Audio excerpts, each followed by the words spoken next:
What's going on, everybody? This is another live stream. So we only got one guest tonight so far. Might have another one pop on, but you guys know him. Les Pegasus Test has his YouTube channel. He is a regular, and I guess like the only regular of the live stream because he's the only one I can ever get on here with a routine basis. So Les, welcome on tonight, man. It's Marines only night. Yeah.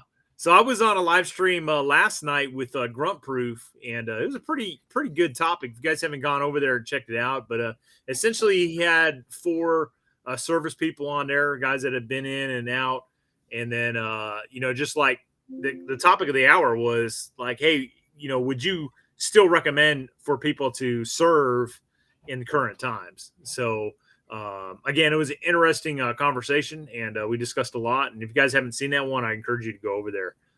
Also, I do have one more announcement I got to make. I just dropped a kind of like a behind the scenes, uncut version of the Seer Challenge Part 2 of me being a hunter. So it's like all my film of me out there and what I took. Obviously, not all that got used in when Randall with Grunt Proof put together the the final season 2 Seer Challenge. Not all that footage got used. So pretty much I just took all my footage that I had, consolidated into one deal, and you're seeing it from start to finish, like me going through as both the survivor and then in part 2 is the hunter. So if you guys are interested in that, go check it out. But Les, what's going on with your channel, man? What's new? I just got putting up a bunch of footage of the matches I've been doing recently. Within Brutality plus Link's Brutality over in Slovenia with Polinar. Really cool match, so check that out. In the near future, I'll be getting some footage up with the last Bravo Company semester this spring. It's taking a while to get it up, guys, because I captured so much stuff. And as Brent knows, when you're editing that stuff, there's so much that picking the good stuff out gets to be a real challenge. Oh, that's brutal. Hey, so Slovenia, where Polinar Tactical is, what do their gun laws look like? Because it looks like, just by watching their film and stuff, that it's very similar to ours, if not better. In some respects, it is better. Like over there, silencers are just an accessory. It's not an NFA item. They don't. You can have guns, but you have to go through like training. Like you have to join a range. You have to shoot at the range for a while. An instructor has to say, okay, you're safe. And then you can get permission to buy a firearm. You start off with rifles, then pistols. And if depending on what you do is the type of license you get, like if you hunt, you get a hunting license. If you shoot competitively, you get that, or a collector's license. And you have to shoot so many competitions a year if you're like, say, a competitor, all that. But it's pretty unique. The facility we went there was really excellent facility, had a fast roping tower. They had vehicles all over the place. They had a in the woods kind of scenario place. It was just really CQB simulators, like whole door setups just designed for knocking in doors and windows to jump through and everything. It was pretty damn awesome. That's awesome.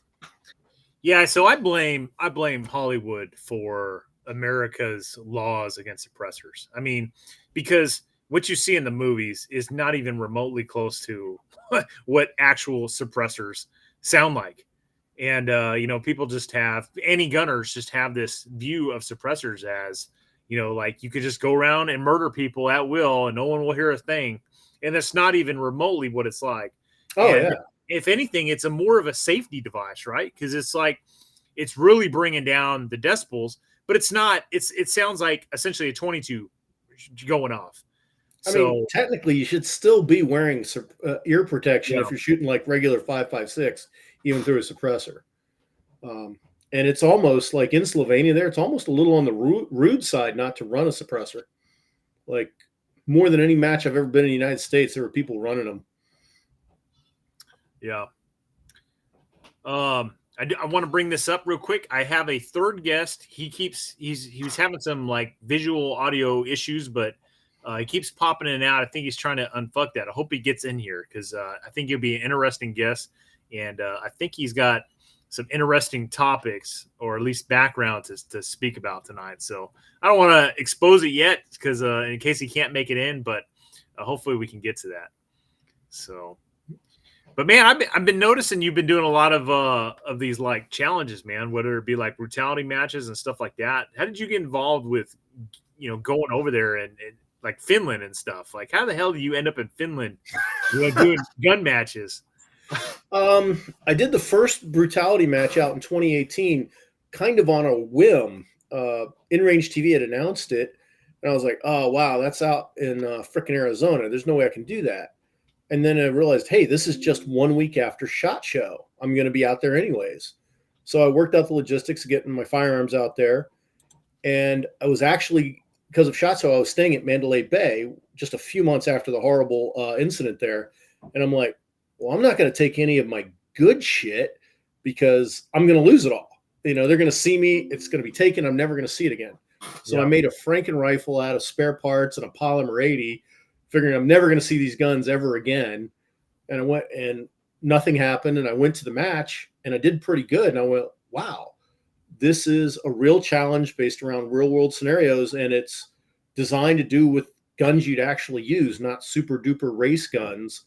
And I did pretty well with a Franken rifle and a polymer 80. And I'm like, well, it's not like a 3-gun or IPSC where you got to have like a $5,000 gun that you basically replace every year to try to be competitive.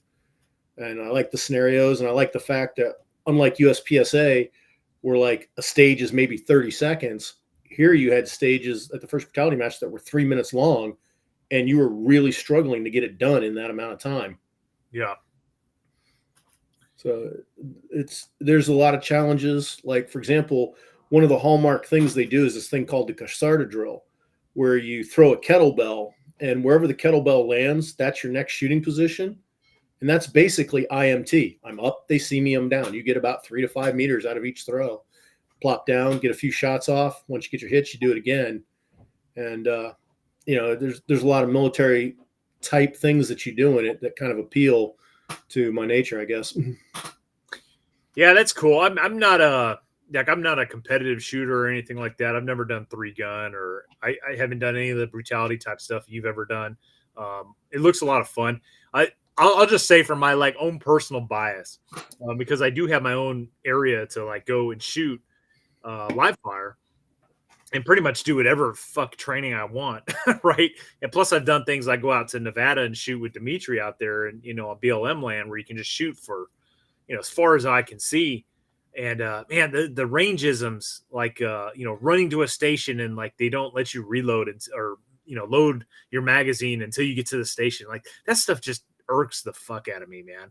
And it just takes away from the competition, in my opinion, right? Because it's a rangeism. It's not or a safetyism. It's like a safety Sally thing. And I just, man, being an infantry Marine, like it's like you train as you fight. And yeah, I just hate that. That's one of the reasons I love to go to Finland. That blew my mind the first time I went there, and why I try to go back every year was I figured, oh, they're doing the Finnish version of this. This will be kind of a once in a lifetime thing I get to do. Yeah. And when I went over there, the whole dynamic was different, because anybody who's male and old enough to own a firearm in Finland, well, they've already served time in the military. So when they have a match over there, they're like, okay, we're going to start at 7. The first shots will be at 7:15. Your squad will shoot for an hour and has an hour off. You'll be at the next stage for this amount. And it goes like precision freaking clockwork. I mean, you get there, they call out the shooting order. They never say it ever again and stuff. And everybody does their part when they're supposed to do it. The shooters show up, they're ready. It flows. There's no equivalent in here in America. Even the brutality matches that we run over here, we see what the Finns do. We try our best to replicate it. And I'd say if we really nail it, we do about 90% of what they can do. And they flow like clockwork. Most American matches you go to, the stages get backed up. It's who's shooting next is always kind of a gaggle. The ROs are pulling their hair out. The match runs late. Not in Finland. Runs like freaking clockwork. It's really amazing. Everybody's super professional. And like here in America, everybody shows up to a match, and like for however many people there, you'll probably see that many camouflage patterns, for example. In Finland, everybody's wearing their Finnish camouflage or they're wearing OD green. You might have one guy who decided to come in the Hawaiian shirt kind of thing. It's really amazing. It goes off with military precision, and fins are fucking good. I can tell you that if I do, say, top third of a match here in the United States, I'll be in the middle in Finland and stuff, and I'll be struggling to keep up. I remember watching your the one that you did with the competition involves skis. Oh, yeah, that was just mean. That was flat out just mean. Yeah, because that one that was supposed to be a much bigger match than it was. But then COVID restrictions came in literally as the plane landed there. So the organizers of the match, Varasteleka, they were like, okay, well, you're here. We have some YouTubers here. We'll just kind of do a special match just for YouTube only. So it was like just 7 of us out there. It's like, I'm the one guy, never been on skis before. They're like, put these on. I'm like, what are those? And what is this weird white shit on the ground? Yeah, I hate even the remote possibility that another country in this world could have better gun laws than us. Well, we figured it out. I had a conversation with Ian from Forgotten Weapons and Bloke and Chap from Bloke on the Range channel. And we figured out Bloke and Chap have it the best in Switzerland. There are things they can have that we just cannot in any way, shape, or form. And it was hilarious because we were talking, and Ian, being the big French collector that he is, got one of the very few semi-auto FAMASs that are here in the United States, and he paid an ungodly amount of money for it. On the other hand, Chap has a full auto as issued FAMAS in Switzerland, and he paid like barely 2,000 euros for it. And they can have anything. Bloke's got a late production M16A1 mint freaking condition. Full auto, everything just like it would have been GI issued. Paid about 600 Swiss francs for it, which is about $700-800. That's ridiculous. Yeah, and having a machine gun over there is really not that big a deal. One of the things I found, like in Finland, like say for example, here in the U.S., Grandpa keels over and you're going through stuff and you found, wow, here's the MP40 he took off the dead Nazi when he fought in the war. Well, under our current laws, 2 things are going to happen to that thing. You're either going to put it back where you never saw it and pretend you didn't know it existed, or you're going to turn it into law enforcement, and unfortunately it's going to get ground up, chopped up, and destroyed. Those are the only 2 things that happen. Over in Finland, you go, hey, I found Granddad's MP40 he killed tons of Russians with. They're like, oh, that's nice. You take it to a dealer that has the proper licensing. You give it to the dealer makes the gun legal. You go to the police, go get the proper license for having a machine gun, and 6 months later, it's yours. Well, isn't that what was happening back in the 80s? Is like, you know, you were having the World War II generation starting to die off, and like people were finding, you know, MP40s and, you know, other miscellaneous weapons and machine guns up in attics that were brought back from, you know, World War II or Korea for that matter. And well, yeah, nobody cared back then. It just, you know, from what I can find talking to people and everything, they were like, yeah, you weren't supposed to do it, but no one cared. Right. You know? Yeah. I mean, what is like going through a GI, returning GI's sea bag to find, you know, his war trophy compared to the grander scheme of things of trying to fight, you know, a world war on 2 fronts. It's like, yeah, not a priority. And I'm kind of thinking you're not telling a guy who just survived Iwo Jima no. I'm sure that conversation's going nowhere. Okay. We just had John jump on. He's got video. Let's see if he's got some audio. You have audio. Can you hear me? Yeah, there he is. All right. All right. Yeah, I'm just sorry, fellas. I was using like an 11-year-old laptop, so it's probably the problem. You are making your first debut on this live chat. Yeah, thanks for having me, guys. Okay, so you were a last-minute add-on. So your brother, well, both of you are regular students at the One Shepherd Leadership Institute. That's how I know you. Right. We've had your brother on here before, but he's like, hey, I got to get up early in the morning. You know, my brother, can he substitute for me? And he's like, he's got an Instagram channel on Maritime Intelligence. And I'm like, huh? And this is all like 30 minutes ago. So can you explain this? And I thought this would be a fantastic way. We've kind of been just like treading water here for last 15 minutes. Yeah, sorry about that. But yeah, can you explain this first off? What your Instagram page is all about, and then like what exactly are you looking at? Because I think this would be an interesting topic that we're going to want to dive into. So you guys come on. Yeah, no. So the Instagram page is Poseidon _S2, and it's essentially a Maritime Intelligence GeoInt sort of page, open source intelligence kind of stuff. And I got started with it kind of when the war in Ukraine started popping off. I was watching things, and so something that was going on was a lot of Russian flagged bulk ships carrying dry bulk wheat and whatnot were loading out of Ukrainian ports, and they're illegally exporting that grain. So what I was doing was I was tracking the voyages of those vessels, and then backing that up with satellite imagery to catch them loading and then discharging in their ports. And so that's kind of this. And I've been buying. So I buy that satellite imagery from a commercial sat imagery company. Can you explain that? So like there's companies in Ukraine that are illegally exporting wheat to like the Russians? No, so they're Russian flag ships that are illegally exporting Ukrainian grain out of the country. Okay. Yeah, so they're stealing it essentially, I guess is the easiest way to put it. It might be a little bit, the way contracts go and things. It might be more gray than black and white, but on the face of it, yeah, that's what it is. So a lot of these ships are owned. They have ownership ties to the Russian government, or they're sanctioned Russian companies, and so like I said, they go into Sevastopol a lot of times, and they'll load grain, and then they'll kick out. But what they'll do is they'll turn their AIS off, their automatic identification system, their transponder, if you will.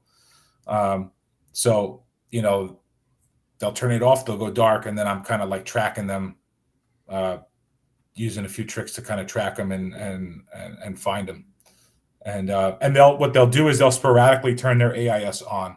So they'll come up through the Med, through the Black Sea, through the Bosporus with their AIS on, and then as soon as they get in the Black Sea, they turn their transponder off, and then they go dark for a little bit, and then it's some navigational math and working on some ETAs and things, and some educated guessing, and I've been lucky. I've been able to catch a few of them doing it, loading in Sevastopol, and then I track them on the back end, and they generally go to Tartus, Syria, and to offload the cargo there. But they go to other places too, Turkey.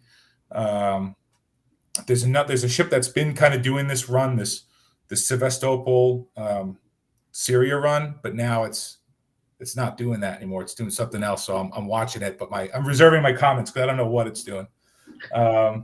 Is this all you're watching, or do you watch other aspects of it? No, I watch shipping in general, naval stuff. So I've been keeping an eye on the Russian Black Sea Fleet in general out of Novorossiysk.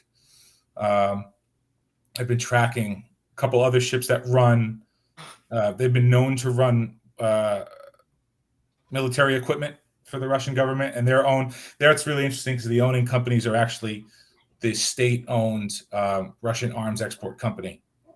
So like, you track these, and they're on the OFAC list, like you go to the OFAC sanction list, and you can and you look them up, and then you can kind of generate a target deck that way, and then work it. That's what I've been doing. So I and it's funny because at one point I was tracking this one ship. So she had gone. It's called the Sparta 4. And so she had gone down to Tartus, and she did make regular runs in the Black Sea from Novorossiysk to Tartus, Syria, and bringing military equipment down to support the effort down there. But what was interesting was she loaded in Syria and was going back to Russia with stuff. So I was kind of hoping to catch S-300s coming off the ship or something. Didn't happen, but yeah, no, that's kind of what I do.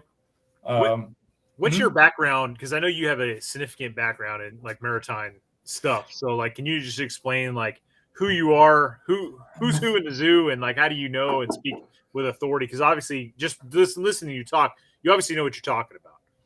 Yeah, no. So I was in the Merchant Marine. I was an officer. I started as a third mate, so it's like a watchstander. In the Navy, that'd be like an officer of the deck kind of deal. So I stood a bridge watch, navigational bridge watch. Upgraded my license to second officer, which is traditionally the ship's navigator. I worked with military Sea Lift Command, so that's the support element of the U.S. Navy. So they sail Navy gray hull ships.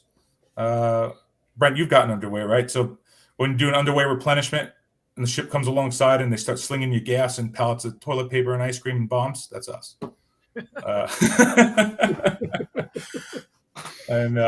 So I used to do that. I did that for some time. Did some deep sea salvage, and then and now I'm in the commercial shipping industry, shoreside, like operations, in dry bulk. So that's kind of how I have that connection with kind of watching the grain exports, because that's kind of what I'm doing now. That's awesome, man. So one thing I want to learn, because I know there's some shenanigans going on. What about the Chinese? What are they doing? And are you watching any of their stuff? Because we got Chinese ships coming in and out every day of our country.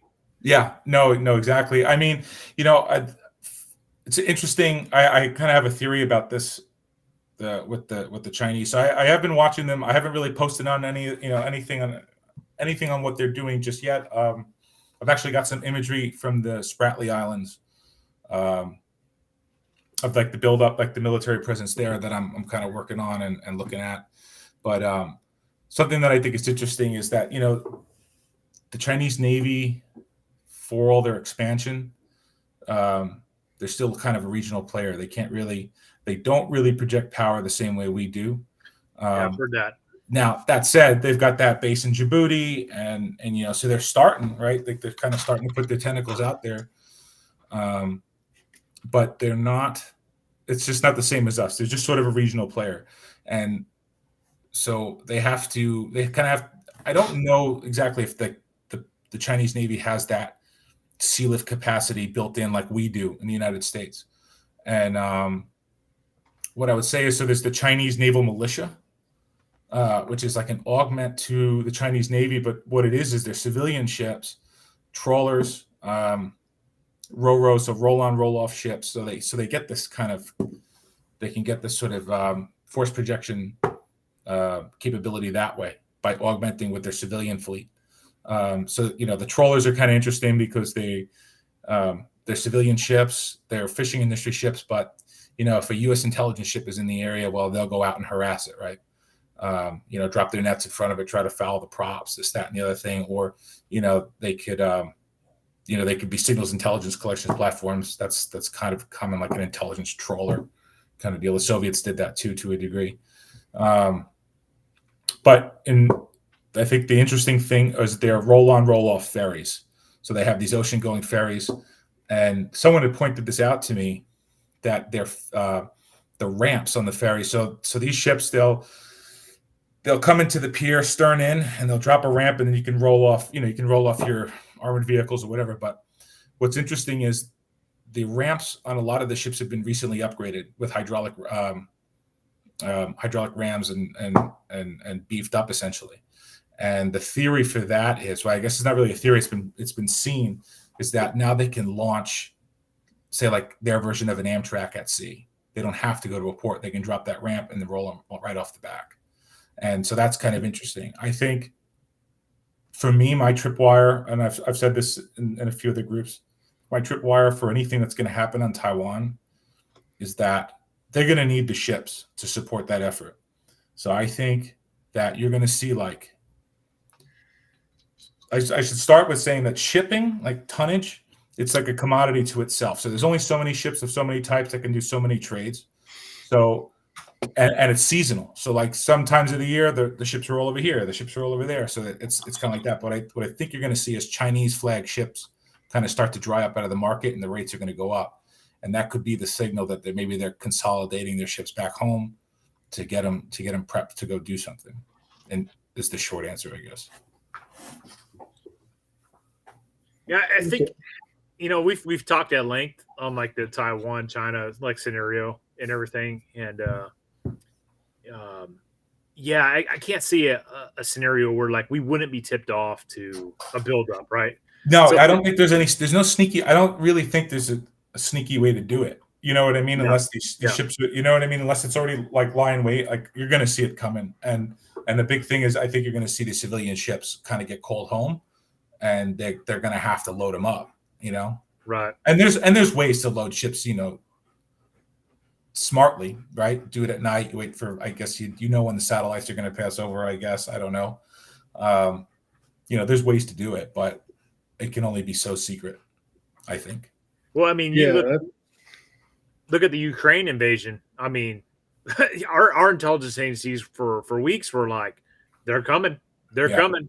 I mean, we even had live streams where we're like, are they coming? And it was like, no. I remember I was like, nah, they ain't coming. And then you were like, it was all a big thing. Yeah. You know, shit. It happened. I thought kind of the tell there in that, you know, I thought it was because, you know, the Russians, they do like, you know, they like their Maskirovka, right? Like the deception operations. So like what I've noticed, so like in 2008, okay, they invade Georgia. They did it at the start of the Beijing Olympics. Okay, 2014 when they hit Crimea, they did it in the Russian Olympics of all. I think it was the last day of the Russian Olympics of all times.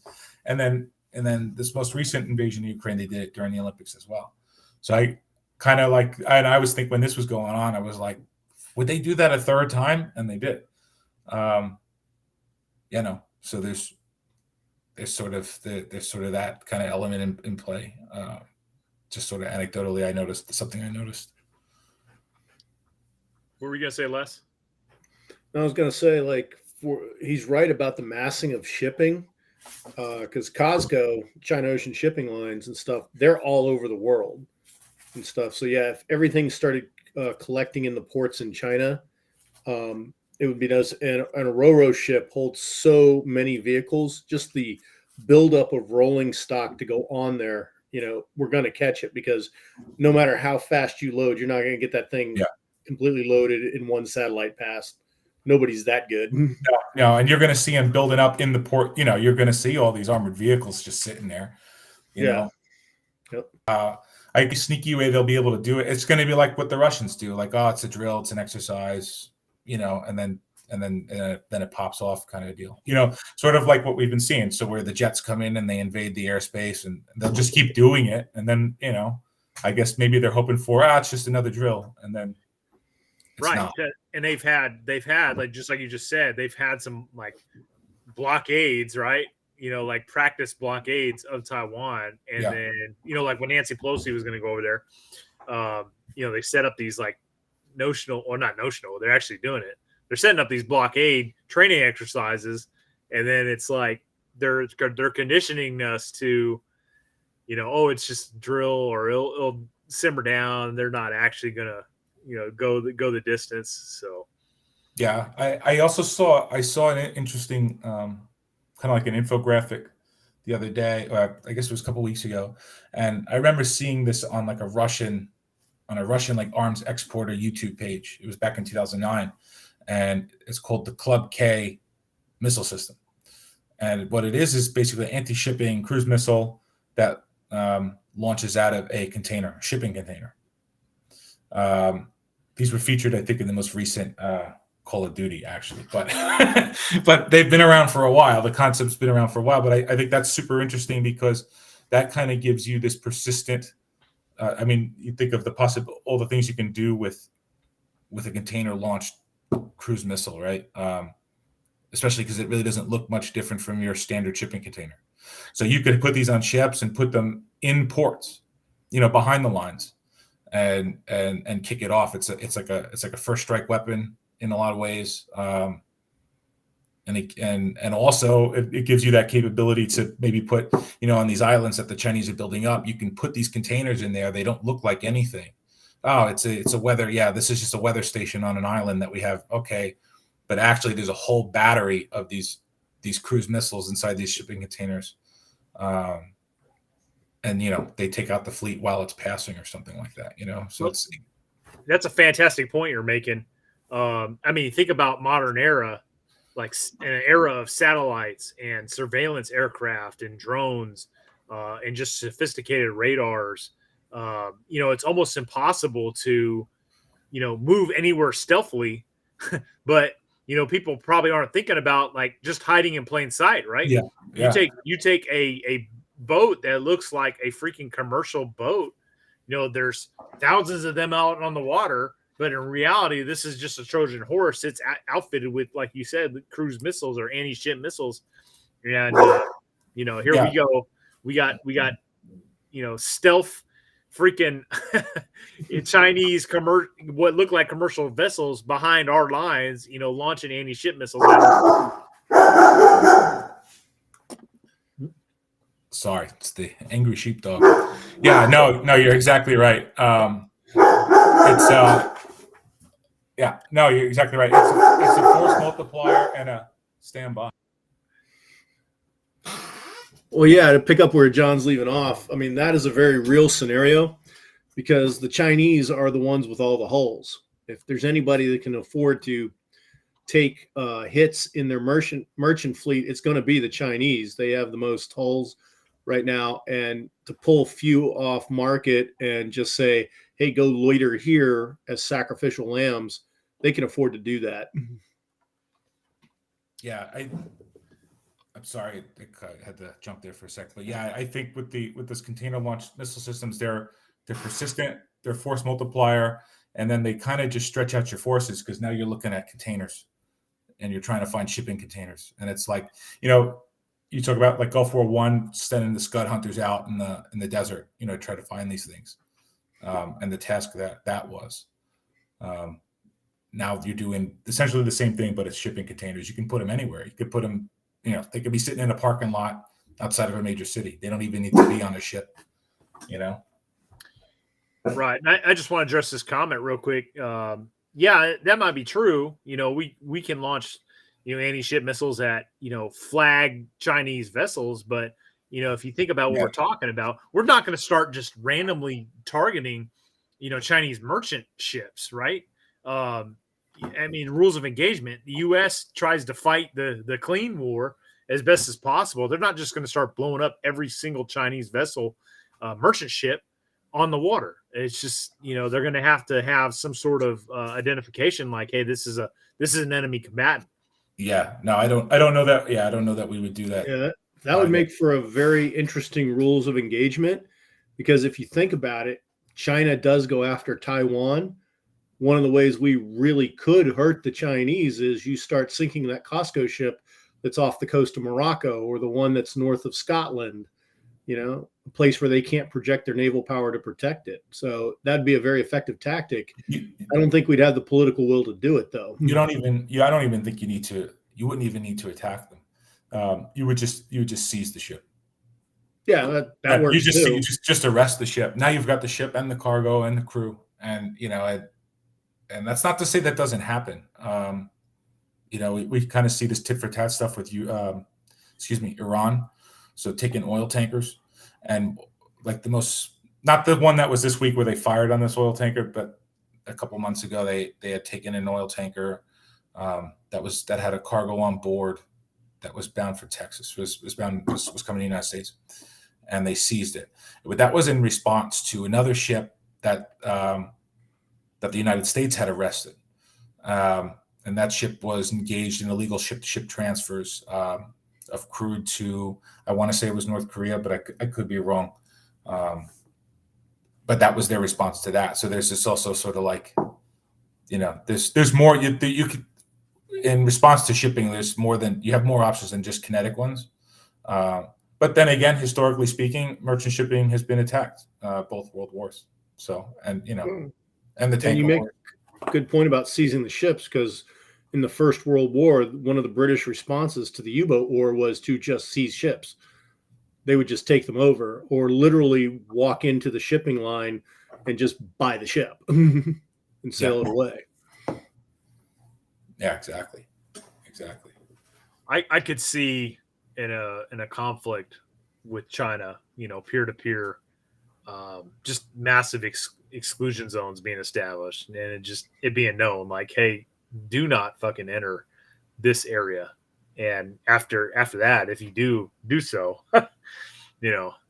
kiss your ass goodbye. Yeah, but also Second World War, the German commerce raiders were very effective. They were just disguised merchant ships and stuff. And if you think what they were able to do with just naval guns back then in the early 1940s, now imagine when you've got shipping containers full of cruise missiles, they're going to do a lot more damage over a lot greater area. Yeah, no, for sure. I saw a comment in there about Iranian ship bringing weapons to Yemen. Yeah, that's an ongoing thing. I personally can speak to that, actually. So I was in Djibouti. I want to say it was 2013, maybe it was 14, and war in Yemen was going on, and we were supporting the anti-piracy coalition out there. But so we had come in, and there was this Iranian flagship that the Navy had brought in, and they brought her in basically at Djibouti, and they offloaded this cargo, which was labeled as humanitarian aid, but they were looking for weapons. They thought they were weapons mixed into the holds, and they were offloading the ship by hand to a UN chartered vessel that would then bring the food aid into Yemen. But yeah, that's an ongoing thing, and we'll routinely stop. We do that. We'll bring ships in and we'll have them inspected. So what other like intelligence stuff have you been doing with your Instagram account? So I've been tracking the ships primarily. Been kind of keeping tabs on some Russian fleet stuff. Occasionally, I'll do a post on a ship or its capabilities. I really like doing this. I kind of like the imagery processing. So like getting satellite imagery and kind of breaking it apart and looking at kind of showing my work and kind of making an assessment, and then kind of in the comments, explaining to people how I come to that assessment. It's kind of cool it's amazing that commercially available satellite imagery, you can PID a ship, and when you're talking about bulk ships, of a certain weight class, or whatever, like a size, they all look very similar, but it's cool that like you can get resolution that's that good, where you can be like, yeah, this is that ship, and you're going off of like, stock photos from the shipbuilder or whatever to like kind of PID it. That's primarily what I'm doing. Occasionally, if I have something to say about something going on in the news, I might say it, with regards to geopolitics or whatever, like with the recent Wagner thing with Yevgeny Prigozhin. Stuff like that. If I have something intelligent to say, I say it. Yeah, well, we're gonna talk about that. Yeah. I'm curious though, like what has been the Russian Navy's role recently? Because I know early on in this conflict, like they seem to have they took some losses, right? They took some hits. Yeah. They lost. So I mean, they lost the Moskva, which was one of the bigger, which was the real big one. They lost an ocean-going tug. Pretty nice, really capable ocean-going tug, and then then one of their intelligence ships may or may not have been hit, and that was a few months ago. There's still some. I kind of lost track of that story myself, but I followed it for a little while. I couldn't, deduce if whether or not it had really happened or not. There's been some unmanned surface like vessel attacks on bridges and infrastructure and in the ports in Sevastopol by Ukraine with these unmanned. Basically, what they are, they're like a ocean kayak with a jet ski motor in it and packed with explosives. Pretty cool kind of device, considering the capability they have and the force disparity there. For everything that's going on in the Black Sea, the Russian Mediterranean fleet is still kind of full bore. So like everybody's at, like everybody that's there is there in Tartus. A lot of they haven't come back, but a big reason for that is that the Bosporus Strait, Turkey closed the Bosporus Straits to military traffic. So kind of the Russian ships that are out there can't get back into the Black Sea. So there's that. Yeah. So right now, would you agree that the Russians are losing the naval war to a guy who essentially has no ships? Yeah, I mean at the same time, I often wonder, we're definitely providing a lot of that ISR capability for them. I wonder.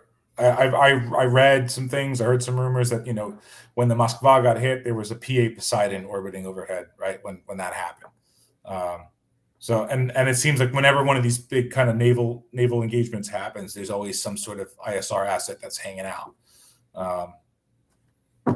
So there's that. But then again, it's an area we're interested in, so of course we're going to be flying it. So it just could also be a coincidence. But yeah, I would say, yeah, I mean, they've kind of been, the Russian fleet's kind of hamstrung in the Black Sea. There's only so many places they can go, and it's all within striking distance of Ukraine, right? So that's true. They're kind of trapped in port, whether they like it or not. Yeah, but they do still have ship movements. It's not like they're not doing it. You know what I mean? They do it. Like I said, they're able to get their supply vessels in and out because they're not quote unquote naval vessels, despite being owned by the Russian government defense, export company, whatever, Rosbaran Export. They're able to do it. They haven't been attacked yet, which is puzzling to me because those ships make really regular runs. So there's two ships that do this. There's the Sparta 4, and she goes.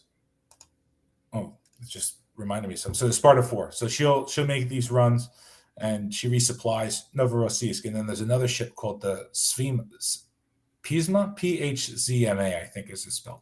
And that ship will load out of Novorossiysk on the Black Sea and then go up into Crimea and offload. So I think that's kind of like a ferry, kind of like a little bit of like a ferry service for getting supplies into the fight for them. There's another ship called the Lady R, owned by the same company, and it's really interesting because it's been spotted a few times doing arms and weapons related stuff, most notably out of Africa.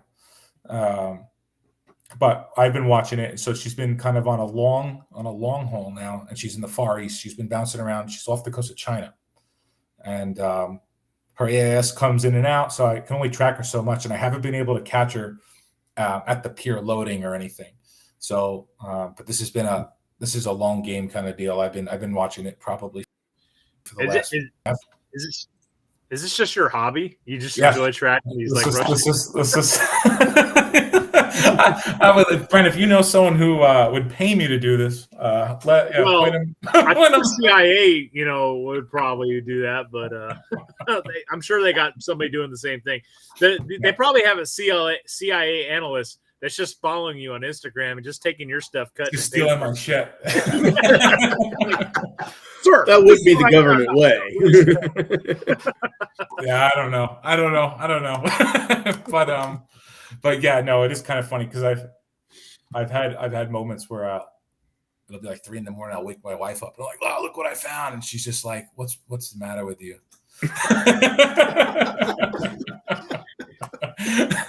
It's cool. I make YouTube videos for a hobby, so I'm sure some people will think that's weird. Well, let's talk about, since it was brought up and mentioned, let's talk about that whole Wagner Group roundabout that transpired, and it's like been real quiet. And what are your guys' thoughts on that? Man, that's hard to say. It does make you wonder because so much contradictory information out there. First you hear he's halfway to Moscow, and then he's saying, "Oh, well, we don't want to spill blood on each side. We've worked out our difference." Then you find out they've shot down like a few helicopters and a command and control aircraft, and that Wagner's just going to be absorbed into the Russian army. Prigozhin, he's just over in Belarus. Now there's a thing on DW News today that Putin and Prigozhin met at the Kremlin. Yeah. So, I do not know. I mean, there's a theory out there that says it was a really kind of a Maskarova thing, as to move his forces to Belarus to be able to strike at Kiev. But my God, there's a whole lot easier ways to do that. Yeah. I've been thinking about this a lot too, actually. And to what Les said, there's a lot of like easier ways to do that, but they might have, people go, the Russians, they're the popular line in the media is like, oh, they're doing so bad. The Russians are doing so bad. The Russians are doing so bad. I think the Russians are fighting like Russians. I think this is just kind of how they fight. It's not really bad. This is just how they do things. So to me, maybe it's not out of the realm of possibility that, like to what Les was saying, they did this to reposition Wagner in Belarus to strike at Kiev. Maybe. I don't know. I could be wrong. I'm just some guy on the internet. That said, though, I thought the whole dynamic with Yevgeny Prigozhin, with really, I mean, it's the whole thing has been weird, but you really saw it in Bakhmut where he went on and he called out Gerasimov and Shoigu, for the ammunition and all that stuff. But what was interesting was that he's always been, as critical as he is, he always holds short of calling out Vladimir Putin. Right. He'll never embarrass. He won't embarrass the president, but he'll embarrass his guys. And so pre-coup, I thought, okay, that serves two purposes. One, it kind of puts the Russian regular military, kind of takes that leadership to task and embarrasses him in front of Putin. Basically, you got this guy who was not a military guy by any means. You know what I mean? He's the only guy doing any work over there, and he's calling and he's making you guys look like assholes. So there's that, and then I think on the other hand, the Wagner losses are pretty high, so he has to kind of maintain order amongst those men. So it's kind of like saving face and watching out for his guys, but in a way for him to maintain order. But then the coup happened. So I also wonder though too, like if maybe it was a fake coup in order to justify a purge or to flush out people within the government. And right. maybe, so wasn't there two Russian generals that went missing? Has there been any updates on that? Nobody's heard yet. Like nobody's heard from these guys since that happened.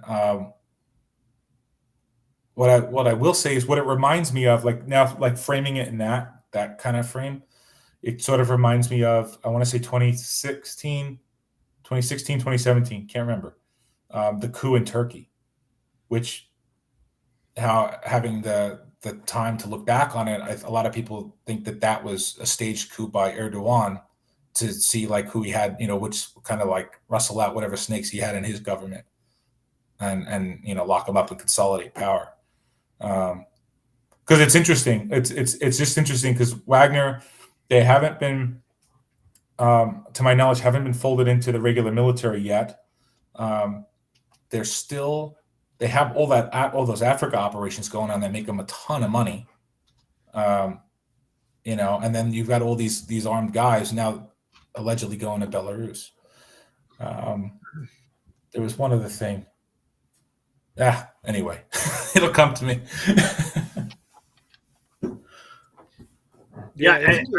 Something very elaborate, or it's just a shit show. And being Russians, it could just be a shit show. There was a video on Telegram where it was an investigative reporter, Russian, I guess, investigative reporter, and this was after the coup, and he calls the Wagner like recruiting line in St. Petersburg, and basically he says, I want to join. And goes, but I saw what happened this weekend. Like, I don't want to be considered a traitor. And the guy's like, if we were traitors, would there be anyone on the other side of this line? Like, and he goes, yeah. So he goes, send me your email, send me your stuff. We'll get you tickets and you can come down here. And he goes, okay. Am I going to be sent to Belarus? And he goes, no, you're going to be sent to Molkino. And Molkino is this small town in Krasnodar region of Russia. And there's a pretty big base there. And Wagner that's like been historically sort of like the Wagner training base in Russia. Since they, I guess, were really active in Syria, I want to say it's like kind of when it was made public. So what's interesting to me is that they're still recruiting and they're still sending guys to the old base. So I don't know. Yeah, it's definitely interesting. So I mean, if it was an actual coup, you would think that the leader of Wagner would have been gone. I mean, yeah, people exactly. enemies of Putin have died for less. Yeah, absolutely. Well, I mean, he may fall out of a window still. So. Well, that's Yeah, the thing. but That's a Russian thing. Like anybody who does anything that falls out of favor of the government, they just disappear. And pick a leader of Russia. That is a thing, you know. Yeah. So the fact that he's still alive tells you something right there. right. Yeah, I wonder. It's again, it's not clear to me like which angle it is right now. Like part of me thinks, okay, Putin's worried, because he's got all these fighters that are loyal to him, so he doesn't want to, take them out and piss them off. But like you said, people have died for a lot less.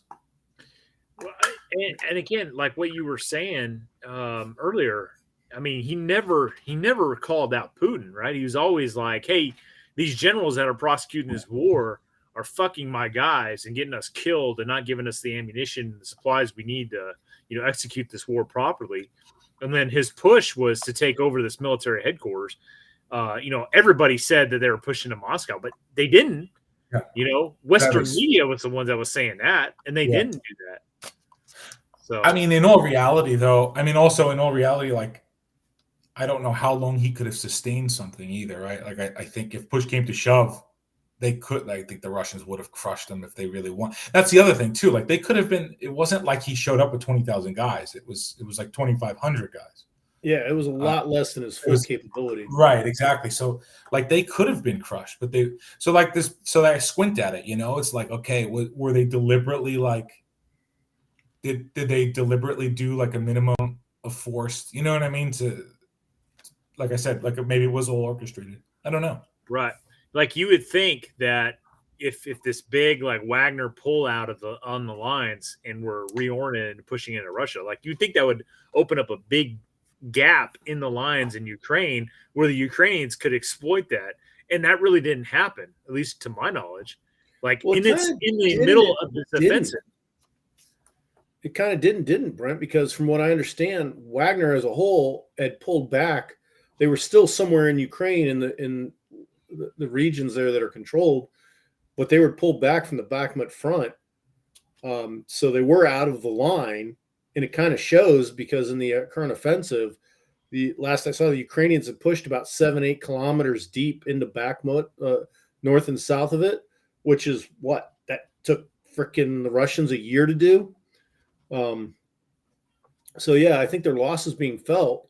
The other thing you have with Wagner is that's really the good Russian troops, even when compared with their elite units, because we've definitely seen the airborne not perform. The famous Northern Brigade got absolutely mauled. So probably regardless of what Prigozhin does, the fact that his force is so good, they can't afford to lose it. Yeah, I think it's interesting. I think Prigozhin's better guys. And I don't think he's got them all. Like I don't think he's got them all. You know what I mean? I think a lot of those guys are still they're still in Africa. They're deployed elsewhere. But like you said, I mean, there's people that are leading the troops, right? So yeah, I don't know. I mean, even with these criminals, like when they were taking guys out of the prisons, I don't know. I guess quantity has a quality all its own, but it's been interesting to see what Wagner can do with what they've considering that they're not, allegedly not part of the regular Russian military. Right.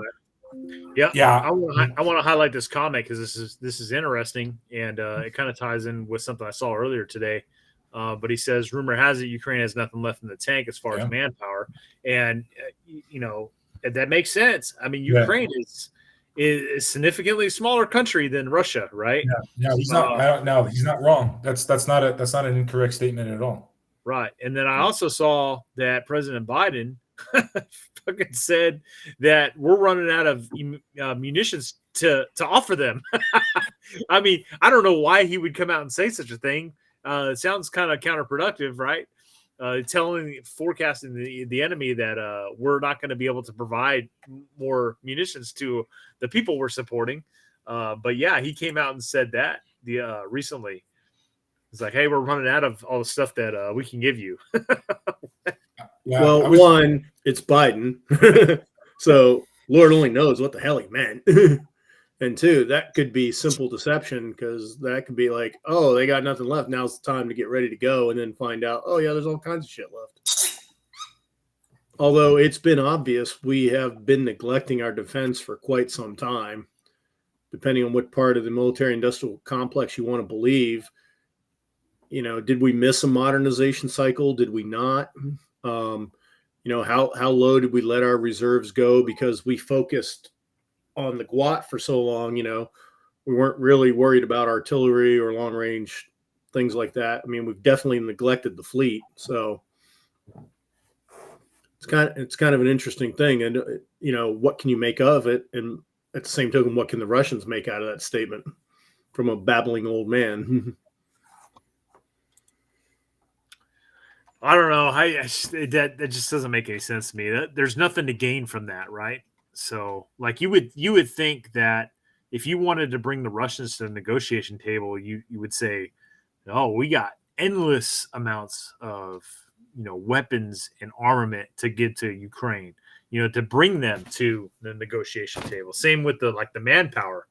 Like, you want the Russians to believe Ukrainians' standpoint that we have plenty of fighting military-age males ready to carry on this fight. Oh, and by the way, we're getting plethoras of volunteers, foreign volunteers, to continue on this fight, and we're getting endless amounts of weapons and equipment from NATO countries. That's the front you want to put on. You don't want to put on, we're running out of munitions to supply them. So. On the other hand, it's been known for quite some time that NATO has let their stocks deplete the last 30 years. Basically, if you were a NATO nation and you went and supported the mission in Afghanistan, your supplies came from the U.S. Yeah, that's a good point. I mean, there was a talk when Germany appropriated that 100 billion euros that they still haven't managed to spend in over a year and a half. That it was all going to go to consumables like ammunition and supplies and things like that. They weren't even going to buy new stuff with it.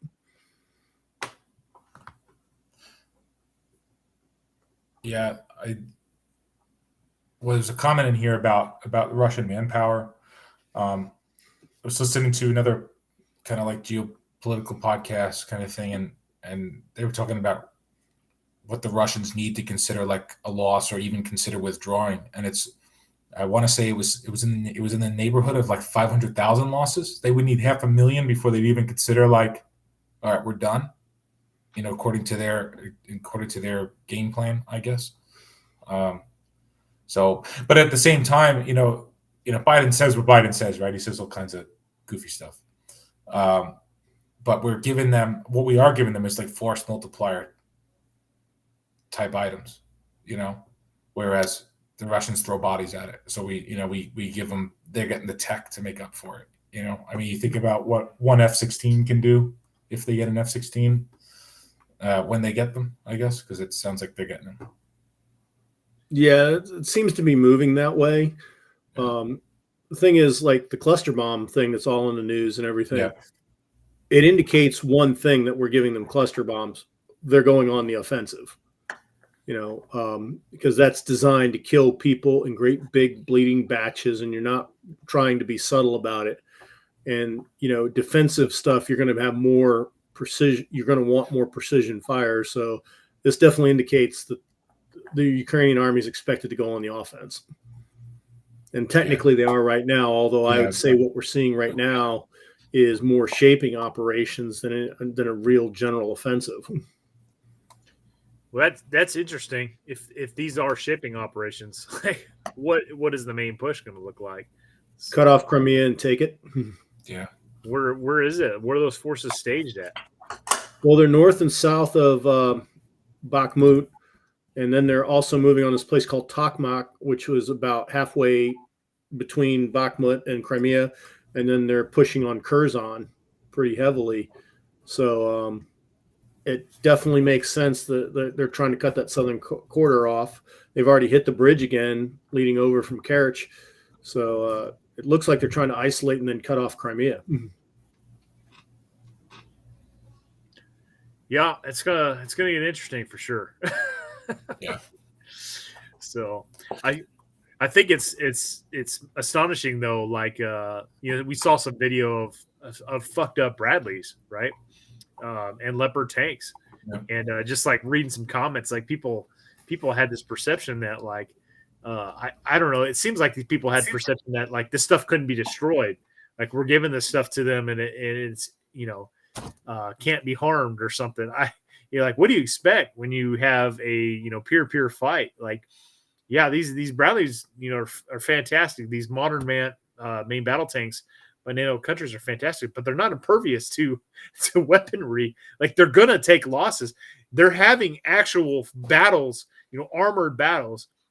They're having infantry engage them with anti-tank guided missiles and RPGs and everything else. Like these systems that are getting provided to the Ukrainians are being used and they're getting destroyed 100%. So well, one of the great things is like for a Leopard, it's got probably in its gunnery, it's got capabilities closing in on that of the M1, which means we can outrange the enemy tank by about 1,000 meters roughly. But on the offense, what's your job? Close with and destroy the enemy by fire and maneuver. You're going to get inside the enemy's weapon envelope at some point. And, those Lancet missiles are having an effect. But Lancet's not something we were really defending against before. Because if you look at all NATO type tanks, they're expecting to defend against a main gun round. We're not hearing the tanks dying because of main gun rounds. We're hearing Lancets taking them out. Well, that's a top attack drone kamikaze carrying a lot bigger warhead than your average anti-tank weapon, and hitting at a much faster velocity too. So that's not something those tanks were really prepared to defend against. Yeah, and Metalhead Mercenary hit on it too. The backstory for that video I was talking about was that they drove into a minefield, and then essentially once they were in that minefield, vehicles are getting hit, and then you're having anti-tank weapons striking the vehicles, and then other vehicles came in to try to rescue the guys that were trapped in the minefield. So it's just a shitty situation gone worse. But wow, it sounds like a traditional Russian fire sack. Like they're following their doctrine or some shit. Yeah. So, but I mean, there's been some intense videos coming out of that.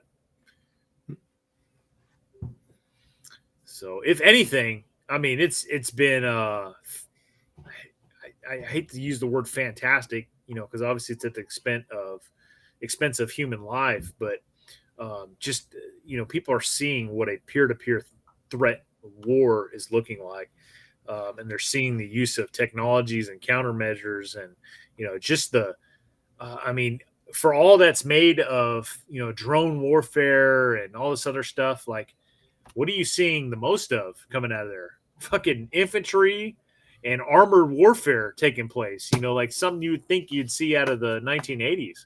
And that just shows you like the relevance of those weapon systems on the modern day battlefield still play a majorly huge role. Oh yeah, people can say what they want. The air-land battle has not gone away. No, not at all. Not even remotely close. In the infantry battle, men with rifles and fucking probably even bayonets hooking and jabbing with each other. So I'm sure you guys saw the video of the Ukrainian special forces guys. I assume they're special forces because that's what the title of the video was. Who knows? They could have been regular grunts, but entering a Russian held trench and just hand-to-hand combat ranges with Russian troops. And some of the dudes weren't even armed. So that tells you they were probably infiltrating a rear echelon trench, right? Probably a couple cannon cockers or something back there in the rear, and weren't expecting, infiltrators. And so just unbelievable footage. Yeah, it's going to be interesting because the reason I say it's shaping operations, because like that ambush of the Bradleys, they got caught in a minefield, destroyed in a typical Russian fire sack. That's why Russians put minefields out. It's clearly the Ukrainians are kind of probing through the defenses, figure out where their main avenue they can flow through is. And the Russians have had forever to prepare. They've been in these defensive positions a while, and, the old maxim of, what do you do in the defense? Improve your lot in life, always improve your position. You give me 9 months to make a position, it's going to be pretty damn good. Yeah, for sure. So, well, what else we got, guys? I know cocaine was found in the White House. Any comments on that? Any ideas who that could possibly belong to? It's funny. I find it interesting. The Secret Service said that they may never figure it out, which they figured out everybody on January 6th who took a stroll through the Capitol building. They found all those people, but they're not going to find in the White House, probably the most heavily video surveillance building in the world. They can't figure out who the fuck did it. There's that video of a very sweaty Hunter Biden on the balcony. Yeah, I don't know. I wonder whose it could be. It's crazy that we're even talking about this, right? Like, who would have ever can you imagine in Reagan's White House, like cocaine being found? Like, no, hell no. There's so much going on. It's like nothing would surprise me. Like, right. So 2 weeks ago, this whistleblower from Geospatial Intelligence Agency with the UAPs, like, I don't even know what to like. Is it BS? Is he for real? Is it like, who is this guy? But he's like, yeah, we've got recovery teams and we've covered several craft, and I'm just like, okay. So that story was just completely like blown over and glossed over it, like as if this guy was some random Joe Smuckatelli that worked for the government. No, he was a GS-14 or something. This dude had some serious tenure. Was a head, serious guy, and he comes out and says this stuff, and it's just like hardly anybody paid any attention to it. Yeah, I was kind of geeking out on that this afternoon. I was watching his interview and a couple other things, and I'm like, I don't know. Part of me was just I was like, I can't believe, like, you just kind of like, you can't even believe it's real. This is your reality now, right? Well, so my buddy Dimitri, who created the ACSS reticle, he's a great guy, man. But so he turned me on to this. I'm sure you guys have seen this too. This UFO story in Las Vegas, right? Where like this officer's and like a green streak goes across the sky, and then they see, you got this like family that's calling in saying like, oh, they got 10-foot tall people in my backyard, blah blah blah. Well, so all this kind of comes out, and then Dimitri's telling me about it. He's like, oh man, because he's got a buddy that works for Las Vegas PD, and they're like, dude, this happened, this, that, and the other. We'll come to find out, like, I guess there was like Google Earth images of like the big circle in the backyard preceding the actual story happening, and that was one of the things they said, like, oh, they might have made this circle with their craft. So anyways, that a story like that is kind of like, there's a lot of holes poked in that. But then you have this legitimate deal where like this senior analyst comes out and he's like, yeah, they've had a freaking a craft that's verified from not here. They've had it for years. So two comments. The first one, back with the family so that was really a really strange video. But what was weird about it to me is you remember the movie Signs? Yeah. Okay.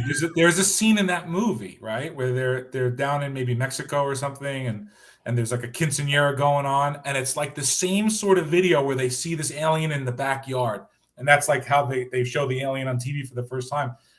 It was so funny. I was like, if this is all a simulation, like somebody has a sense of humor, because it's like, to me, it was like, this is exactly that. This is that from like Signs, but I don't know. And then the other comment is, it's weird to me.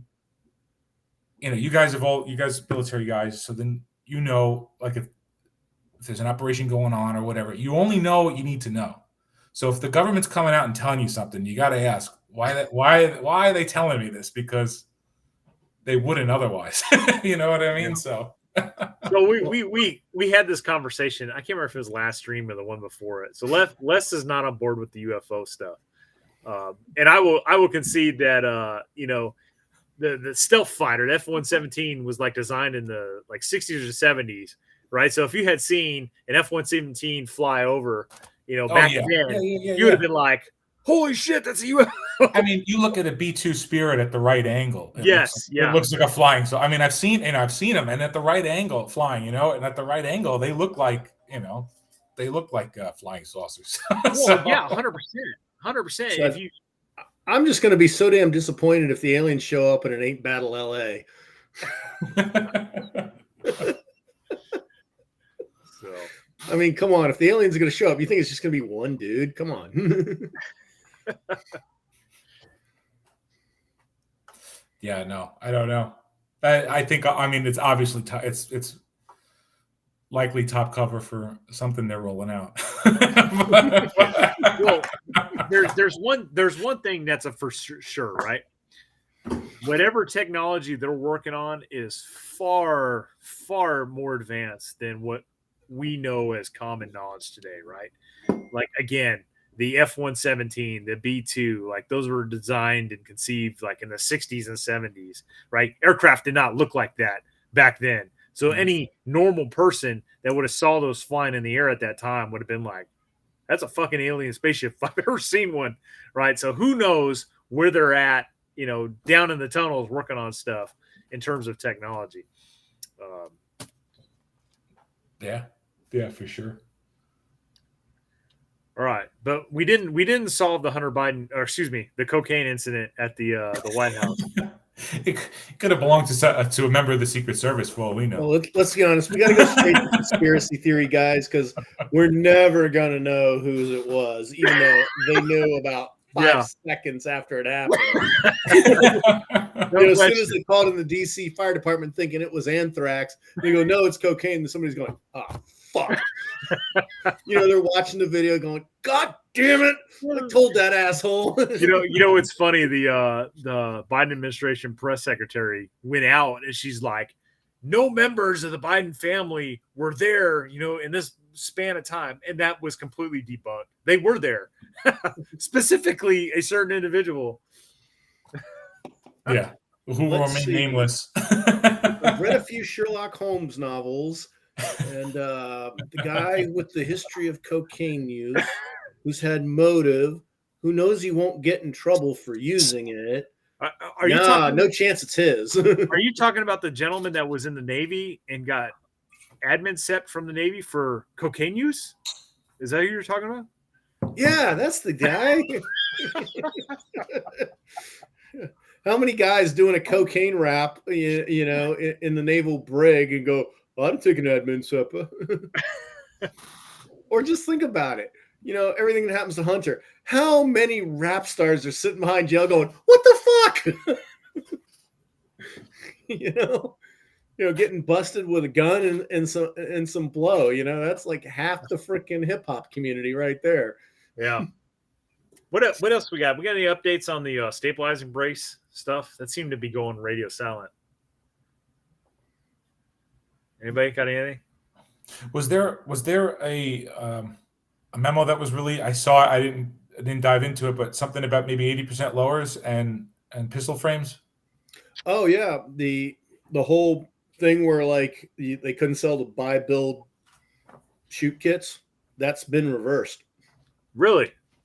Yeah, it's unclear if all like the marking requirements have gone away, but that whole injunction against that, it's back to the way it was from what I understand. So what about, because didn't the ATF do some raids where they confiscated a bunch of that stuff from like Polymer 80 and stuff? Oh, Polymer 80's been raided a couple times. Yeah. So what about all those items? So what kills me about this is like they do this, right? They come out with these, artificial rules that they just make up pull out of their ass. And you have these companies like the force reset triggers type stuff, that design this stuff. They get approval, they start selling it, and then like, years down the road, ATF's like changes their mind, like, oh no, you got 60 days, and this is now illegal. And then they come and they raid and they take all this merchandise from these people after they've built up their companies. All these people are on payrolls. They invested, ass loads of money in research and machinery to build the stuff and production and all that everything. But then they've already taken all that product and shut these people down. And then years down the road, they get reversed, right, through the courts. And it's like, at that point, the damage is already done. Yeah. Yeah. It's maybe that's the ultimate goal. It's like, okay, we can't win the legislative battle. will put the companies, because you think about it, if like the guy who made the bump stocks, he's out of business, and like you think now that bump stocks are legal again, you think anybody's going to take the investment to go put them back out there? Yeah, exactly. Like how many companies were out there building bump stocks, making and manufacturing bump stocks and selling them. And like on top, to tie it in, like the stabilizing braces, right? How many companies were making stabilizing braces, and now they can't really do anything with that, right? Because if somebody has to register an SBR, for a stabilizing brace, they're just going to get a real stock. They're not going to get a stabilizing brace. So the sales aren't going to be there. So it's like those companies are essentially getting put out of business for God knows how long it's going to take to go through the courts. So it seems like that's their tactic, right? They may lose in the end, but they're putting all the companies out of business that are doing this stuff. Yeah, well, that's also part of the tactic. Look at the student loan thing.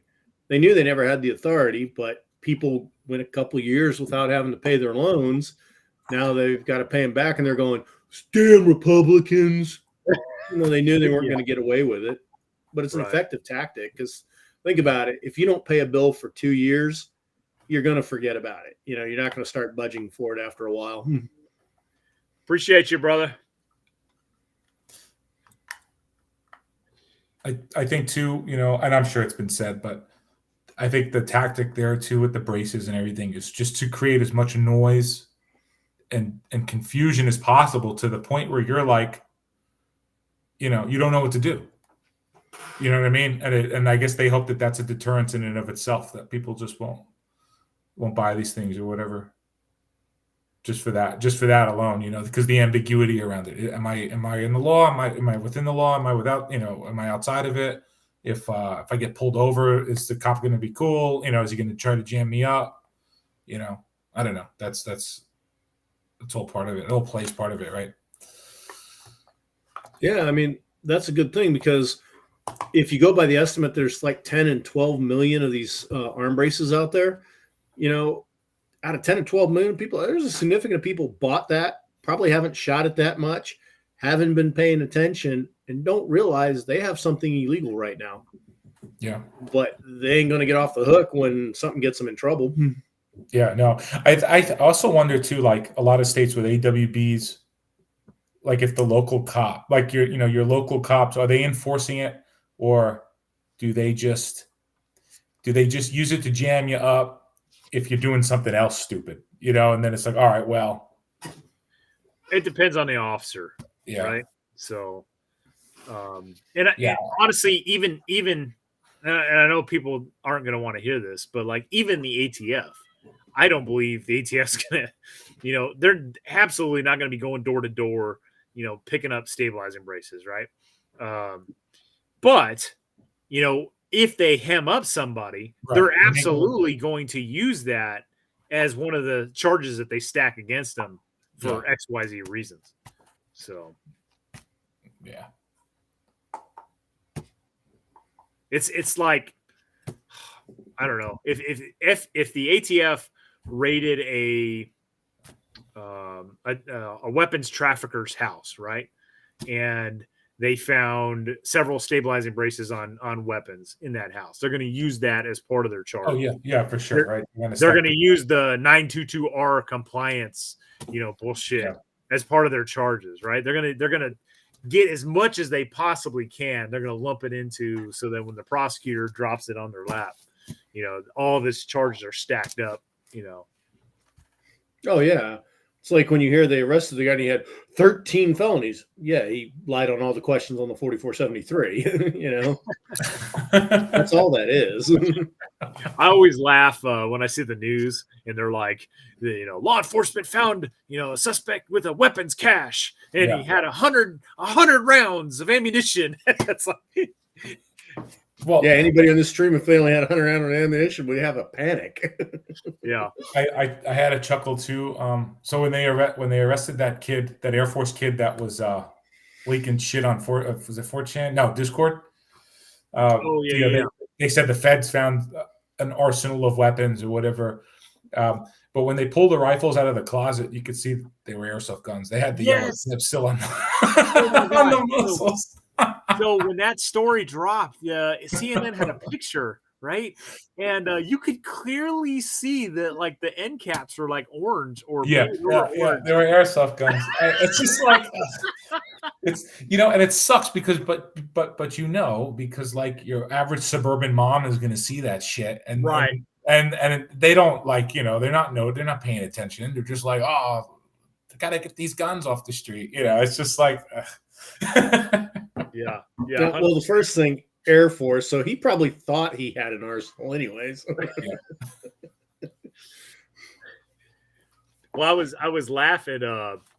My buddy Randall that does the grunt proof, the Seer challenge, right? So like they went out there, and then Jared, the guy I competed against, was out there too, and they were just screwing off, doing hiking stuff and doing some shooting or whatever. Well, I had done a video at the end of the Seer challenge where I had a full auto AR, right? And I made a target that had Jared's face on it. And I just unload a magazine into this target. And I was just like, yeah, this is what the Seer challenge would have ended like had this been real, So his comeback to me was like, they had a little action figure that they were saying was me. And like, it was Jared shooting the action figure with his airsoft gun. And they posted her like, yeah, this is how it should have ended. I'm like, come on, dude. Like, this is embarrassing. Like, I do a video with a full auto real weapon, and you come back at me with an airsoft gun. Get the fuck out of here. I mean, it was funny. Don't get me wrong. So, all right. What else we got? Otherwise, we're going to reach culmination here. Let's see. We've gone over the cocaine. Gee, funny how we figured out who did that so quickly. It's a quick mystery. Yeah. What else do we have here? We've talked about the offensive. We've talked about Wagner. I think John's right. If they're going to go for a Taiwan, we're going to see the massing at the ports because you can't hide that. Yeah, the tonnage will dry up. That'll be like whoever's like your speculators and your traders and stuff, and like if you start hearing like the ships are disappearing, like that'll be for me anyway. That's going to be like all right, let's have a look. Yeah. Now, one thing I did want your opinion on, John, is recently those pictures have come out about the new Chinese carrier and showing the deck cracked. I mean, yeah. What do you think about that? That seems kind of like I don't know. Is this one they built or one that they bought from another country? Because then they buy a brand new one they just built. It was supposed to be their first real regular carrier. And there's pictures circulating out there with big cracks in the flight deck, and the thing hasn't even left dock yet. I've heard conflicting reports on that. I've heard that there were cracks, and then I've heard like no, that's BS. So I don't know. I haven't done a deep dive on it, but I mean, shipbuilding. I mean, this is Chi-Com shipbuilding. I don't know. You know what I mean? I'll say this. I mean, so not to talk trash about our great big beautiful Navy, but we had gotten these. So we had gotten these ships. There's these. They're basically converted fast ferries. They're like catamaran ferries that you see them in the Mediterranean a lot. They bounce between the Spanish islands. Well, anyway, I believe the Army bought them first, and then the Army bought them first, and then they got given to the Navy, and then they got given to Military Sealift Command. But like these ships are a basket case. They're made out of aluminum, and they were meant for like a rapid reaction for Marines, basically get Marines here and there. And in concept, they're really cool. Especially for like an island hopping campaign where you're going into a place that's austere without a port. So like shallow draft, you can get them real close to the beach, drop the ramp, everybody goes off, and they're fast. So in a lot of ways, they're a really cool vessel. But these ships, because they were made for the Mediterranean, they were made to, not cross oceans and stuff.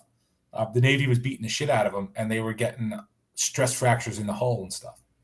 So, it could also just be that's the product of the big bureaucratic Navy and contractors and the whole mechanism, Yeah, I mean, it's there. they're clearly having challenges because, like, you look at the first carrier, they bought that old hull from the Russians. Yes. And it took them 20 years to get it to sea. Yeah. And then they built an exact duplicate. It took them 5 years to get that out. Now they're trying to make the equivalent of a super carrier, more like a midway class thing. And they're not even out of port yet and having problems, which, if you think about it, if you've never done it before, kind of makes sense. Yeah, no, it's yeah, to me it's not. It's sort of, I just sort of shrug my shoulders at it because, like, it's not like they have this, it's not like they've been building aircraft carriers since before World War II, right? So it's like they've never done it. You're going to suck at something you've never done before. That's just with all things in life, right? So I'm sure they'll get it. I'm sure they'll figure it out. But yeah, I mean, yeah, that's the thing. It'll be interesting when they get this thing up and running, though, for sure, because that's going to give them, that's going to give them that force projection to a greater degree. So the trap we got to be careful to fall into, because it's easy to sit back and look at the Chinese ships and be like, oh yeah, they're subpar. They're no match to ours and stuff like that. But they don't have to fight a projected war. We do. Yeah, we got to go to them. Yeah, exactly. They don't need aircraft carriers. They got plenty of land carriers, like airfields on land. Well, and when you think of, and like you said, the airfields, that's that whole point of those islands, that they're reclaiming these islands and taking these islands because that's their floating. That's making up for that lack of an aircraft carrier. So it's it's just a different way. But it can't go anywhere.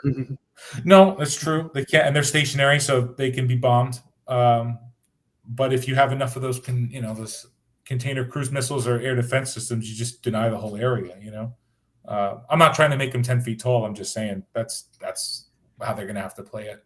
I mean, there's a lot. The worry is, like, in the Spratlys, for example. Mm-hmm. In those fake islands they've made in the Spratlys, they put in their long-range air defense. The natural range of those missile envelopes start to overlap right over the Philippines. Yeah. So it does give them the ability to pretty much start tagging planes as soon as they come up off the airfields. Yeah, exactly. And then again with their, like we were talking earlier, with their trawlers and their civil maritime militia, that's like a picket force, right? So you got these guys out there and they just radio home like, yeah, here come the carriers, 2 cruisers, this, that, whatever, and they're able to collect and report on them. Well, not to mention Chinese spy balloons floating all over fucking the Pacific, probably. Chinese, it's interesting. Like, I think a lot of people, and it's old news, but I think maybe people miss the it's significant that happened. I think the jury kind of concluded, it's signals intelligence collection and all this, and yeah, for sure. But think about a delivery system for an EMP. Yeah. If it was an ICBM launched EMP, like, we would see it coming, and then that would be war. NORAD would have had that, but this balloon made it all the way across the United States. Like, it could have had an EMP on it. Yeah. And nobody would have even known. We just, the light would just be sitting in the dark. Well, I shared a story several live streams back about, like, Chinese immigration through the southern border is up like 200% or something like that. Like, I mean, I'm not saying all of them are freaking Chi-Com spies, but even if, but some of them are. Some of them are. Yeah. Here's something okay. So, we've been having a lot of hits to critical infrastructure in the United States, primarily with food processing and rail and stuff. And again, we're going to go down a conspiracy rabbit hole a little bit, but this has also been going on in Russia since the war kicked off. And I was reading an article. The Ranger, he's investigative reporter Jack Murphy. He wrote this article for Connecting Dots, and he talks about basically, I guess he says the quiet part out loud, that basically U.S. intelligence they've got kind of like a Jedburgh thing going on inside of Russia, where they're hitting all these targets in Russia, the factories and the government buildings, and they're starting fires and stuff. And I thought to myself, what if it's tit for tat? What if that's going on here? And you've got the you got the Russian illegals. Maybe they're hitting our rail network. I don't know. It just seems that there's an awful lot of, like, problems with our rail system all of a sudden. And maybe our infrastructure is that bad and it just goes unreported. And now because people are looking at it, but I don't know, Well, just think about this for a second. Like, so we just concluded about 2 decades of global war and terrorism, right? Where the civilian populace minus 9/11 was almost relatively completely untouched and detached from the actual war that was being conducted overseas, right? Mm-hmm. Mainland USA was not touched following 9/11 at all. And you have, let's say, Chinese infiltrators fucking around with infrastructure, rail lines, derailing rail cars, taking out power grids. Look what fucking COVID did. We had grocery stores run out of toilet paper. Yeah. What does toilet paper have to do with a freaking Chicom virus, right? And yet you couldn't get toilet paper. I mean, our people just fall into these rabbit holes, and just think about the mass chaos that just a handful of Chinese infiltrators can create around the country. So yeah, if a war were to kick off tomorrow involving the PLA, that is not going to be a GWAT style U.S. populace untouched, disconnected event. That is going to be a full. No, it's gonna come home. The only way they would have to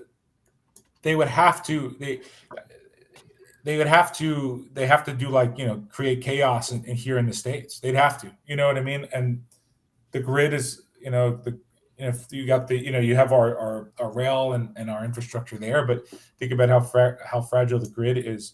There's been physical attacks on substations in the United States. They happen all the time. I found this out recently. It happens all the time. One of the really well-known ones is that one in Northern California where someone took a shot at the cooling system for a power substation with a long-range rifle. I don't know. The FBI still. I mean, if they figured it out, they're not telling anybody. But that's something. You know what I'm saying? So, yeah, I think the only way really to subdue this country is to kind of put us in the dark for 6 months and let us kill each other. Unfortunately, and they probably know that. And I wonder if, in a lot of ways, COVID was a dry run for things, just to see how everybody played their cards, but in particular, the United States. Well, I mean, they got the recipe, right? They know these racial issues. Yeah, exactly. Another one of those up. Exactly. That will potentially throw the whole country into disarray. It was interesting how all of that precipitated each other, right? So you had COVID, the lockdowns, everyone's pissed off, then the race stuff.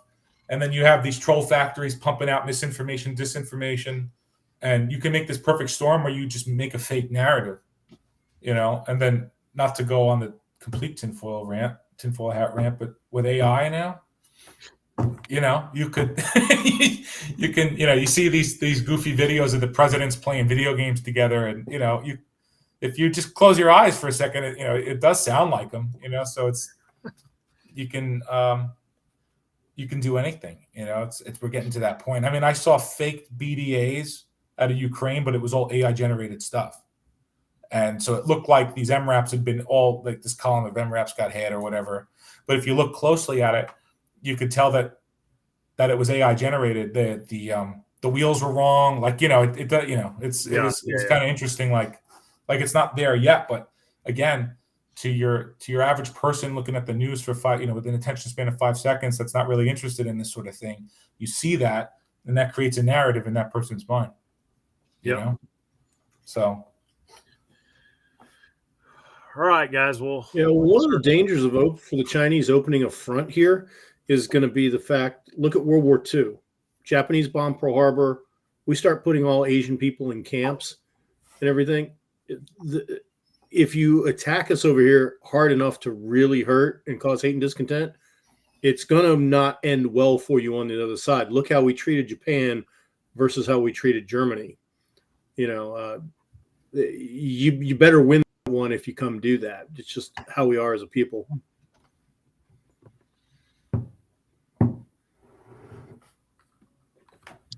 I don't know, Les. Yeah, I don't know. Look at the outrage over treatment of terrorists at Gitmo. over the years. Yeah, I mean, unless you couldn't even suggest that the virus might have been an accidental leak from a lab. No, I agree with you there, but you couldn't even when suggest it, yeah, I don't know. things are blowing up everywhere, left and right, and everything, that's a different thing. Yeah, I guess so. That's a good point. I wonder though too, how far that deception operation could go.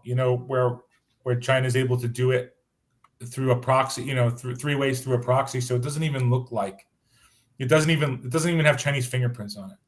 It's some group. I mean, that would be the smart way to do it for sure. They spin up some homegrown group that's not even ideologically tied to CCP. It's just some weird fringe group that they started, in the States and they kick it off. There's no end to that sort of operation. I don't know. It's weird. I should say it's different. Well, it does make you wonder because, Antifa is the world's biggest group of useful idiots. So, exactly. That one in Washington, that power station getting set up, it was Antifa guys that did it, but who goaded them into doing it? Like the one you pointed out in Northern California, could have been luck, but oddly specific too. Yeah, knowing where to shoot. Yeah, exactly. There was recently and the feds rolled up a group in Baltimore that were going to hit the power substation in Baltimore, and that was I want to maybe that was in October, November that happened. Yeah, but if things went wrong in Baltimore, who would know or care? No, that's the thing. It's so bad, but I mean, let's just put it this way: it would have put all of Baltimore's bad on a good day. Now put them in the dark for 2.5 weeks or 6 months. It's they get pretty wild. But again, you live around here, John. How many times, when a bad storm comes through, what a difference what side of the Potomac you're on makes? Because in Virginia, the power being out over 48 hours after a super bad storm, that's really weird. And you're talking hundreds of thousands of people without power. Mm-hmm. On Maryland, that'll last for a week or two, no problem. Yeah, true. Hey, I think this is probably a good question here to do our last roundabout and then wrap this up. But if you guys believe that a conflict with China is going to happen, what is your foreseen timeline? When you think this is going to kick off, if it does at all? Unless you get the con. Man, that's a great question. And I'll stick by one thing I've said along all these live streams. Every day China waits on Taiwan, it gets harder for them. So that kind of war, every day that goes by, it's less it's going to happen. Proxy war somewhere else? Not sure. I mean, Ukraine might be our big proxy war because as much as we're helping the Ukrainians, Chinese are helping the Russians. What do you think, John? I think that the Chinese, while they're prepared for something kinetic, I think they're gonna try a softer touch first. Kind of how like Russia tried to influence elections and things in Ukraine in the lead up and maybe put someone friendly to them in Taiwan in power to avoid an open conflict. Because I think if we talked about in the beginning, they're not going to be able to do it really all that sneakily, and they're seeing what's going on in Ukraine right now, and it's not going well for the Russians. So they may try a different approach, having now seen the response. All right, I'm going to kind of cheat. I'm going to say two different answers here. So, and I see a lot of people saying, and I agree with Stokermatic too, who's in here. He says it's before the election, tail wags the dog. So my two COAs, what I had to think if I had to put money on it, it's going to be either two possibilities. One, it's going to be soon, and what I mean by soon is I think they want to do it in this administration. So that would be before the next election. That's really soon. That's really soon. Yeah. So that's COA 1. COA 2, I think the Chinese are playing the long game, and essentially they're just expanding their tentacles all over the world, and they're trying to become that projected force, right? And their intent is to get to Taiwan to the point where it's like they're completely surrounded. And their only option is to essentially capitulate and come into the fold.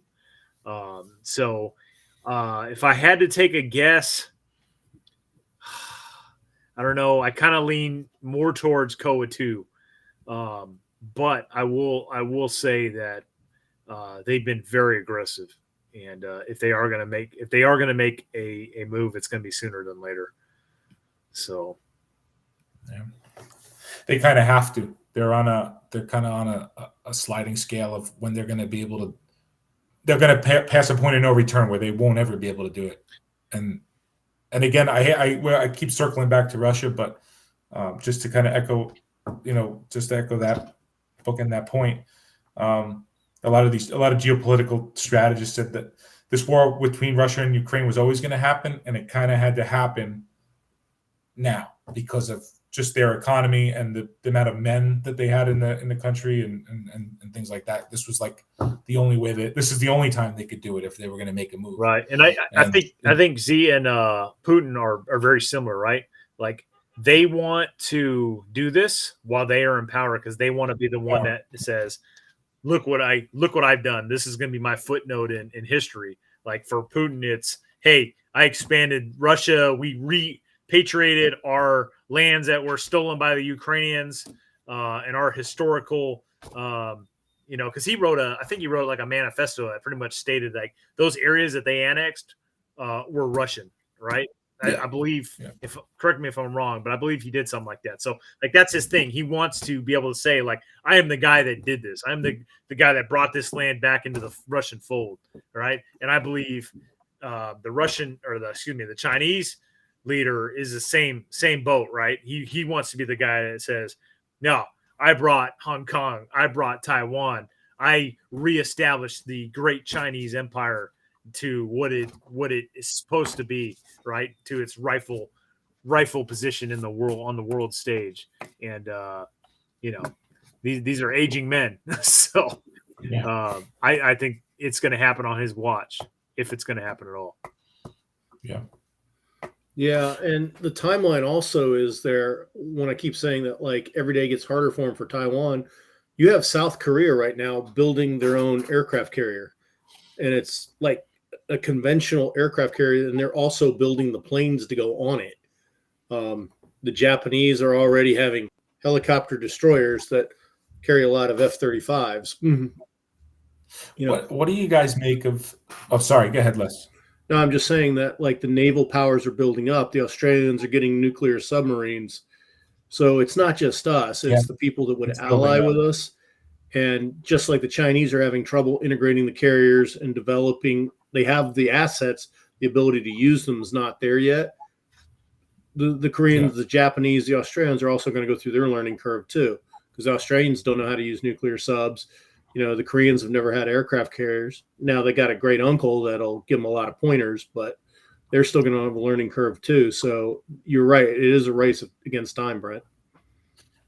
Is there anything to be said, though, that the Chinese haven't had a conventional military action in I don't know how long? I mean, I think they had something in – was there an operation they did in late 70s. Late 70s. So that was the last time. That was the last time they did anything, So is it hubris to say that they're untested? I mean, we've kind of been this country's kind of been at war consistently. Yes, but here's the thing, though: Chinese have copied us. They essentially everybody else spends the money in technology and development, and they develop something, produce it, and then the Chinese come in like, yeah, we like that, we're stealing that, right? And then they build it. So right now, they're untested. They don't have the actual practical application of waging war in the logistical know-how that we have from all of our expeditionary fighting. But you also got to think that their head is this big, right? They're like, whoa, we have this large army. We have great, fantastic technology. Look at all that we've accomplished. True. So right now, they can still be. Right now, they're that big, WWE wrestler walking in the ring. But the reality is, like, he's never been inside the UFC ring actually hooking and jabbing, right? He looks impressive. Yeah. So, but exactly, yeah. So I guess you could say you don't have to be all that good to be dangerous. But they not. Yeah, they I mean, it's an interesting thing. Is Putin's proven that those kind of forces can accept losses. The United States, in a war this short, took 200,000 losses. There'd be a change in political administration, even if we could point to we were winning the war. You know, I mean, that's 200,000 in a year and a half. That's almost what we paid in Vietnam in 10 years. And look what that did to us. Chinese will be willing to take casualties, but you know, how many can they take? They haven't performed. They didn't perform well against Vietnam. Of course, they went up against the NVA, which still had a shitload of veterans from fighting us in it and stuff. So is the PL or the PAVN that good now? Good question. However, in the clashes they've been having with India up in the Doklam region, China is not performing. The Indians are holding their own pretty well. And I wouldn't rate the Indians as a really high-level force. Yes, they have numbers because there are just as many Indians as there are Chinese, and they have a lot of Western technology, but they also have that Western British military style of training and doctrine, and that clearly is serving them well over the communist doctrine. Yeah. Well, guys, I think that's a good culmination. What do you think? Sounds good. All right. Well, let's go around the horn. We'll start with Les, then I'll go to John. You guys just what you got coming down the pipe? What's the latest and greatest with your YouTube channel or Instagram channel there pertaining to John? And then we'll wrap it up. So, Les, you got the con. Roger that. All right. Well, next week I'm heading over to Finland to participate in the Hatila matches. These are national matches of the Finnish Reservist Shooting Organization. They're all military based. I'll be doing a series of videos on them as soon as I get back. So if everybody could tune in and watch those, that would be great.